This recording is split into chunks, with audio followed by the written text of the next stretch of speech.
Hi guys! Ayan po, time out po muna tayo sa pag-tutorial, sa paggagawa po ng content po natin. Ayan, inakit po tayo ng ating pong kapatid. Mangunguha daw po kami ng rambutan dito sa aming bukid. Ayan, ito na nga. Pumunta na nga po kami dito ng aking kapatid sa bukid po ng aming tatay. Ayan, alam nyo ba guys, yan po ay palusong. Ang problema, pag naman paahon po, ay yung aming mga dala-dala po mamayang rambutan. Ayan, ito po, meron na po akong pasaan na panungkit.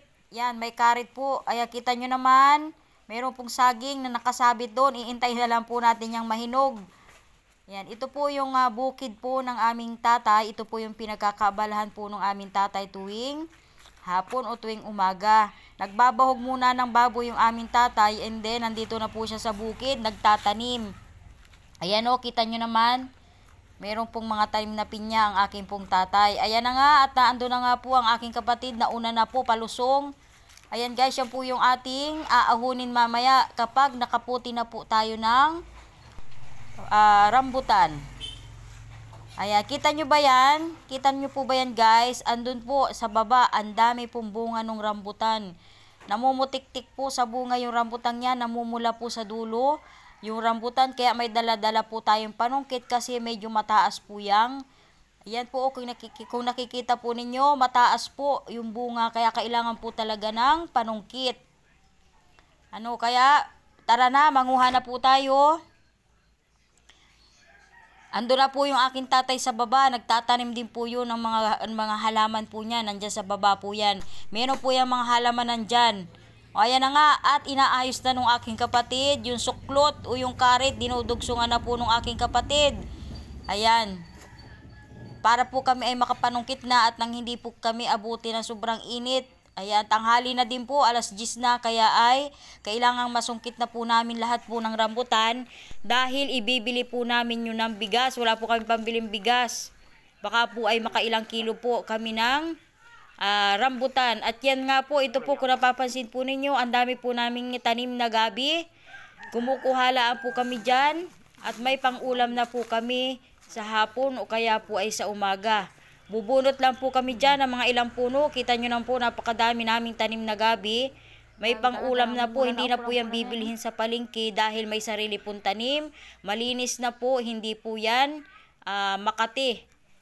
Hindi po yan ganun kakati, kaya sariling tanim po yan ng tatay ko.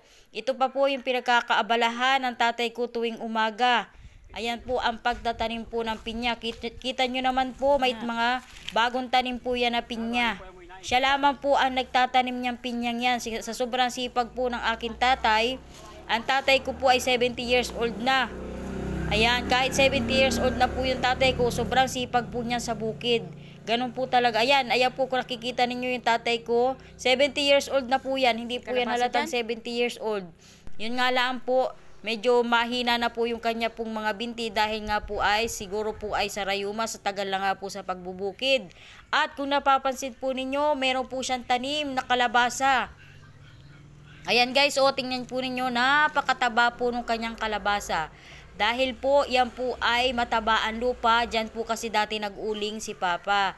Ayan po, kita nyo naman ang lalaki ng dahon ng kanya pong kalabasa, may bulaklak na po yan, malapit na po yang bumunga. Kita nyo man, didiligin na po yan ng tatay ko. Araw-araw po niya yan dinidilig para gumanda po. Ang ganda po kasi ng lupa dyan, buhaghag.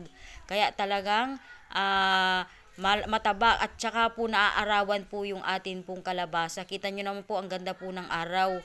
Yan po ay gustong-gusto ng kalabasa. Yun, nasisikatan po sila ng araw sa umaga. Ayan, didiligin po yan ng tatay ko. May palaisdaan po yan dyan, malapit po dyan. 3 pitak po yung palaisdaan po ng aking tatay.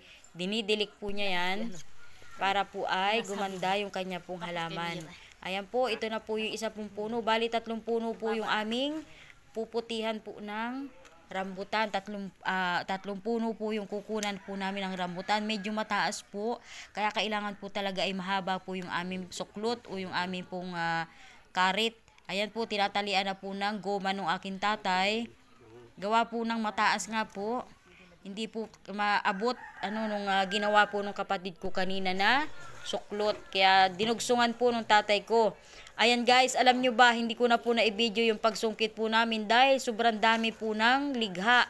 Ay hindi po 100 ligha ang kumagat sa katawan ko, sobrang kati po. Hindi ko na po na-video yung mga sumunod po ng mga pangyayari doon po sa pagkuha po namin ng rambutan. Ayan guys, aabot po yan ng 30 kilos. Ang kuha po niyan ay 25 pesos. Ayan, sayang naman po kung kakainin lang po namin, sobrang dami po ng rambutan. Kaya ibininta na lang po namin. Okay po, may pambili na po kami ng bigas. Ayan guys, thank you po sa inyo pong panonood. Bye-bye. Thank you po.